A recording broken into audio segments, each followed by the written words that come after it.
தம்பி கீழே இறங்குவா ப்ளீஸ். தம்பி கீழே இறங்குவா ப்ளீஸ். என்னங்க முதலமைச்சர் சீட்டுன்னு சண்டை போடுறீங்க. எப்போ இடம் கிடைக்கும் அதில் போய் உக்காரலாம் அப்படின்னு 2026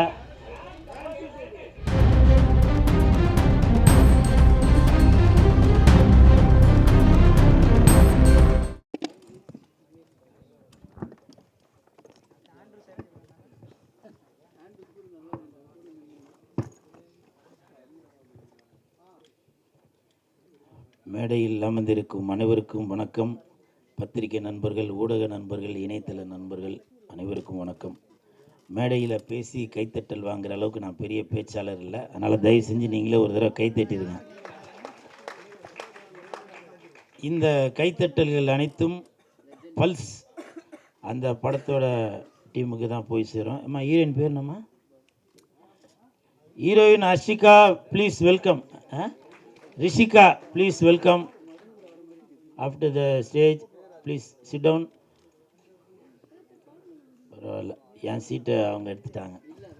இப்போ கூட பார்த்தீங்களாங்க, என்னங்க முதலமைச்சர் சீட்டுன்னு சண்டை போடுறீங்க. இந்த கூல் சுரேஷ் விட்டு கொடுத்தோம் பார்த்தீங்களா ஒரு சீட்டு, அதுதாங்க 2026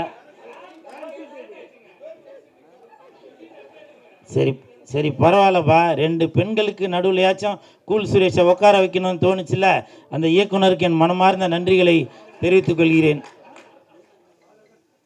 இப்படித்தாப்பா எப்போ இடம் கிடைக்கும் அதில் போய் உக்காரலாம் அப்படின்னு நிறையா பேர் வெயிட் பண்ணிட்டு இருக்கீங்க. 2026 அதுக்கான பதில் வரும். சரி ராஜன் சார், நீங்கள் வாழ்த்த வந்ததில் ரொம்ப நன்றிங்க சார். அப்புறம் டென்னி சார், நீங்களும் வாழ்த்த வந்ததில் ரொம்ப நன்றி. எங்கே பல தடவை அவருக்கு நான் ஃபோன் பண்ணேன், ஏன்னா அவர் ஏற்கனவே ஒரு படம் ஒன்று எடுத்தார், அந்த படத்துக்கு நான் தான் ப்ரமோஷன் பண்ணேன். அதுக்கடுத்து அவர் ஒரு படம் ஒன்று டைரக்ஷன் பண்ணுறாருன்னு கேள்விப்பட்டவுடனே சாருக்கு நான் பல தடவை ஃபோன் அடித்தேன், ஒரு தடவை கூட எடுக்கலை. இருந்தாலும் அடுத்த படத்திற்கு நான் கண்டிப்பாக இப்போவே நான் சொல்கிறேன், அவரோட படத்திற்கு என்னை பயன்படுத்தாட்டியும் அவரோட படத்துக்கு நான் சப்போர்ட் பண்ணுவேன் சார். சரிங்களா? இது நான் சினிமா மீது நான் வைத்திருக்கிற லவ். இது படம் பைல்ஸ், இது பைல்ஸ்ன்னு தாங்க ஞாபகம் வருது. உண்மையிலே நான் நடந்தது ஒன்று சொல்கிறேன். இந்த படம் நான் நடிக்கிறப்ப படத்துக்கு பேர் வைக்காமல் தான் இருந்துச்சு. அப்புறம் ஒரு கொஞ்ச நாள் கழித்து படத்துக்கு பேர் வச்சுட்டு டைரக்டர் நவீன் சார் எனக்கு வாட்ஸ்அப்பில் அனுப்பிச்சார், ஏன்னா ஸ்டில் அனுப்பிச்சிருக்கேன் பாருங்கண்ணே அப்படின்னு. நான் படிச்சுட்டு அது நமக்கு இங்கிலீஷ் தான் அரகுறல்ல, பைல்ஸ்ன்னு படிச்சுட்டு என் கூட இருக்கவன்ட்ட வர காமிச்சா, இது என்னடா ஒழுங்கா, அப்போ அவனும் பைல்ஸ்ன்னு படிச்சிட்டான். அதுக்கப்புறம் எனக்கே ஒரே டவுட், ஏன்னா இந்த படத்தில் ஹீரோ மகேந்திரன் ஃப்ளாஷ்பேக்லேயும் வருவார். அப்போது ஏதோ பைல்ஸ்னால் ஏதோ ஒரு ப்ராப்ளம் போல், ஸோ அதனால் ஏதோ ரிவெஞ்ச் எடுப்பார் போல் அப்படின்னு நானே ஒரு கற்பனை. ஏன்னா ஆரி உதயகுமார் சார் எல்லாமே இருந்ததுனால, அப்போ ஏதோ இப்போ பைல்ஸ்னால் ஏதோ இப்போ ப்ராப்ளம் வந்ததுனால, அதனால் ஏதோ ஆப்ரேஷன் பண்ணி ஏதோ ஒன்று பண்ணுவார் போல் அப்படின்னு எனக்குள்ளே ஒரு இதாக இருந்துச்சு. அப்போ நான் டேரக்டர்கிட்ட கேட்டேன், என்ன சார் பைல்ஸ்ன்னு பேர் வச்சுருக்கீங்களே சார் அப்படின்னு. அப்போ அவர் சொன்னார், அண்ணா அப்படி இல்லைண்ணே, அது பல்ஸ்ண்ணே, இந்த ஆஸ்பத்திரியில் இப்படி போட்டிருப்பாங்கல்ல அதுதானே அப்படின்னாரு. ஸோ இப்படி நான் அரைகுறையாக இங்கிலீஷில் இருந்தாலும் அது கரெக்டாக எனக்கு சொல்லி புரிய வச்சார் இயக்குனர் அவர்கள். ரொம்ப நன்றிங்க சார். எங்கே இருக்கார்? மிக்க நன்றி. நவீன் சார் கண்டிப்பாக இந்த படத்தில் வின் பண்ணிடுவார். எதை வச்சு தெரியுங்களா? அதனால் வின் அப்படின்னு அந்த பேரில் அந்த ஒரு வின் இருக்குது. ஷூட்டிங் ஸ்பாட்டில் அவ்வளவு அற்புதமான டைரக்ஷன் பண்ணார். யார் மீது எந்த கோபமும் படாமல் அவ்வளவு அருமையாக எல்லாத்தையும் அப்படி ஒரு வேலை வாங்கினார். கண்டிப்பாக அவர் பட்ட கஷ்டங்கள், ப்ரொடியூசர் அவருக்கு சப்போர்ட் பண்ணதுக்கு கண்டிப்பாக இந்த படம் மிகப்பெரிய வெற்றி அடையும். அதே மாதிரி மகேந்திரன் கதாநாயகனாக நடிச்சிருக்கவர். ஒரு ஷாட்டில் டைரக்டர் அவருக்கு கட் பனின்னு கொடுத்தாரு. கட் பனின்னு கொடுத்தவொன்னே சரின்னு அவர் வாங்கி போட்டார். பார்த்தோன்னா ஆளை காணும். பார்த்தாக்க ஒரு ஓரமாக போயிட்டு தம்பிள் சேர்த்து இப்படி அடிச்சிட்டு இருந்தார். கையில் ஒரு பால் ஒன்று வச்சு இப்படி பண்ணிகிட்டு இருந்தார். நான் போய்ட்டு என்ன ப்ரோ அப்படின்னு சொல்லி அவர் சொன்னார், இல்லைண்ணே இந்த மாதிரி கட் பண்ணின்னு போடுறோம், அப்போ ஆர்ம்ஸ்லாம் தெரியணுண்ணே அப்படின்னு சொன்னேன். இது இல்லை நான் சிரிக்கிறதுக்காக சொல்லலாமா, நான் சிரிக்கிறதுக்காக சொல்ல, இது ஒரு டெடிக்கேஷன். நான் காக்க படம் நடிக்கிறப்போ சூர்யா சார் ஜோதிகா மேடம் காம்பினேஷனில் நடிக்கிறப்போ கௌதம் மேனன் சார் வந்து சொல்லிவிட்டு ஷார்ட் சொல்லிவிட்டு நேராக மானிட்டர்கிட்ட போய் உட்காந்துட்டாரு. ஹீரோவை காணும் சார், ஹீரோ காணும் அப்படின்னு. அப்போ சொன்னாங்க, இல்லைங்க அவர் புஷ்அப் தண்டெல்லாம் எடுத்துகிட்டு இருக்காருங்க அப்படின்னு. ஏன்னா அது கன் எடுத்து இப்படி வைக்கும்போது அந்த இதெல்லாம் அப்படி தெரியணும் அப்படின்னு. ஸோ அப்படி ஒரு டெடிக்கேஷனோட உள்ள மகேந்திரன். ப்ளீஸ் ஒரு கைத்தட்டலுக்கு விடுங்களேன். என்னை விட சீனியர் தான் மகேந்திரன், இருந்தாலும் அந்த டெடிக்கேஷன் எனக்கு கூட இல்லை. அப்போ பாருங்கள், அப்போ நம்ம ஒரு ஹீரோ அப்படின்றப்போ ஆடியன்ஸ் பார்க்குறப்போ நம்ம அதுக்கு ஒரு முன்னுதாரணமாக இருக்கணும் அப்படின்னு சொல்லி. ஏன்னா இப்போ உள்ள நடிகர்கள் என்ன பண்ணுவாங்க, காலையில் வந்தோடனே அந்த ஹோட்டலில் பரோட்டா சொல்லு, இந்த ஹோட்டலில் ஆட்டுக்கால் பாயா சொல்லு அப்படின்னு சொல்லி தொப்பையும் தொந்தியுமாக தான் இருப்பாங்க. ஸோ அப்படி இருக்கிற காலகட்டத்தில் இப்போ கூட அந்த சாங்கில் கூட பார்த்தீங்கன்னாக்க எனக்கு விஜய் சார் தான் ஞாபகம் வந்தார். ஸோ அந்த மாதிரிலாம் அவர் வந்து ஸ்டெப்பு போட்டிருந்தார். அவருக்கு என் மனமார்ந்த வாழ்த்துக்கள். அப்புறம் கும்கி அஸ்வின், அந்த தம்பியை பற்றி பேசுகிறதுக்கு ஒன்றும் இல்லை. ஏன்னா அடுத்த ஒரு ப்ரொடக்ஷனில் ஒரு படம் முடிச்சிட்டாங்க. அந்த டைரக்டரும் தெரிஞ்சவர், ப்ரொடியூசரும் தெரிஞ்சவர், என்னை பயன்படுத்தலை. அந்த படம் ஆடியோ ரிலீஸ் அப்போ அவனுங்க வந்து உன்னைய பற்றி பெருமையாக பேசுவாங்க. அப்போ நீ பேசிக்க, சரியா? அந்த கும்கி அஸ்வின் கூட இந்த படத்தில் நடித்ததில் ரொம்ப சந்தோஷம். நல்லா கோஆப்ரேட் பண்ணாப்புல. உங்களுக்கு மனமார்ந்த வாழ்த்துக்கள். அப்புறம் தம்பி சரத்து எப்போவுமே ஜிம்மில் இருந்து தான் வீடியோவாக போட்டுட்ருப்பான். இங்கே வந்து என்னென்னவோ போடுறான். நீ பரவாயில்ல, நீ வந்து அந்த சேனல்லேருந்து தான் வந்தேன்னு அடிக்கடி நிரூபிச்சிட்ருக்க. மொக்க காமெடியாக இருந்தாலும் உன்னை நான் கைத்தட்ட வச்சுருந்தேன் பார்த்தியா. மிக்க நன்றி, சூப்பர்பா, வாழ்த்துக்கள். அப்புறம் இபி சுந்தர் சார், அவர் வந்திருக்காரான்னு தெரியல. வந்திருக்காரா? ரொம்ப தங்கமான மனிதர். எப்போ ஃபோன் பண்ணாலும் ஆனால் லொக்கேஷன் பார்த்துன்னு இருக்கேண்ணா அப்படின்வார். முந்தா நாள் ஃபோன் பண்ணேன் நைட்டு 2 மணிக்கு. சார் எத்தனை மணிக்கு சார் ப்ரோக்ராம் வரணுன்னு? அண்ணே நான் வந்து லொக்கேஷன் பார்த்துன்னு. என்னண்ணா நைட்டு 2 மணிக்கா அப்படின்னா? இல்லைங்க, டேரக்டர் சொன்னார் நைட்டில் ரோடு எப்படி பார்க்கணும், அது வீடியோ எடுத்து அனுப்புங்க அப்படின்னு சொல்லி சொன்னார். ஸோ இது எதுக்காக சொல்கிறேன்னா, சிரிக்கிறத விட அப்படி ஒரு டெடிக்கேஷனோட ஒரு இபி கிடைக்கணும் அப்படின்றதுக்காக சொல்ல. தயவு செஞ்சு அவருக்கு ஒரு கிளாப் கொடுங்களேன் சார்.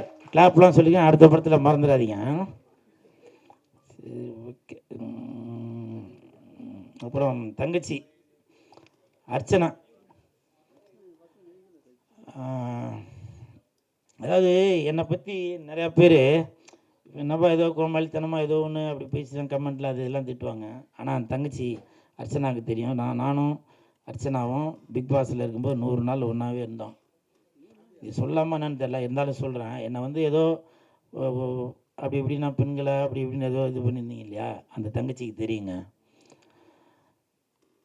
அந்த தங்கச்சிக்கு பெண்களுக்கான அந்த வயிறு வலி வந்தப்போ அப்போ என்கிட்ட வந்து சொல்லும், என்ன சுடுதண்ணி வச்சு கொடுங்கண்ணே அப்படின்ட்டு. அங்கே அவ்வளோ பேர் இருந்தாங்கல்ல. அப்போது என்ன ஒரு கூட பிறந்த அண்ணனாக நினச்சி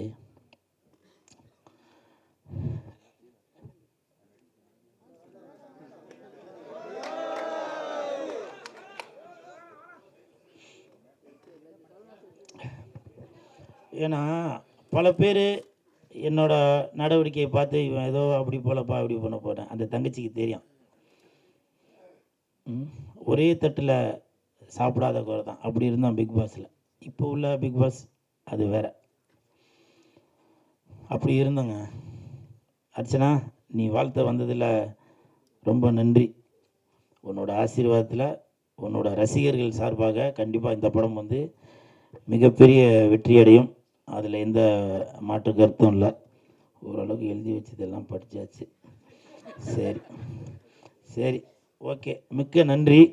தம்பி கீழே இறங்க.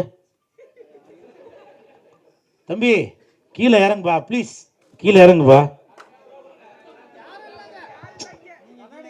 தம்பி கீழே இறங்குப்பா ப்ளீஸ். தம்பி கீழே இறங்குப்பா ப்ளீஸ். நீ கீழே இறங்குனாதான் ஃபைல்ஸ் படத்துக்கு டிக்கெட் உனக்கு ஃப்ரீயா தருவேன். தயவு செஞ்சு கீழே இறங்க. மறுபடியும் பார்த்தீங்களா? எனிவே இன்னைக்கு நான் திட்டு வாங்குறது உறுதின்னு தான் நினைக்கிறேன்.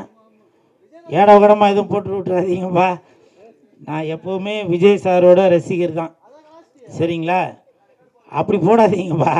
நீங்கள் எதனா ஒன்று போட்டு விட்டுறீங்க. இன்ன வரைக்கும் இந்த கூலுன்னு பேர் வர்றதுக்கு காரணம் விஜய் சார் தான். அது நிறையா பேருக்கு தெரியுமா இல்லைன்னு தெரில. துல்லாத மனம் துள்ளுலேருந்து இந்த டாலர் தான் போட்டிருக்கேன்.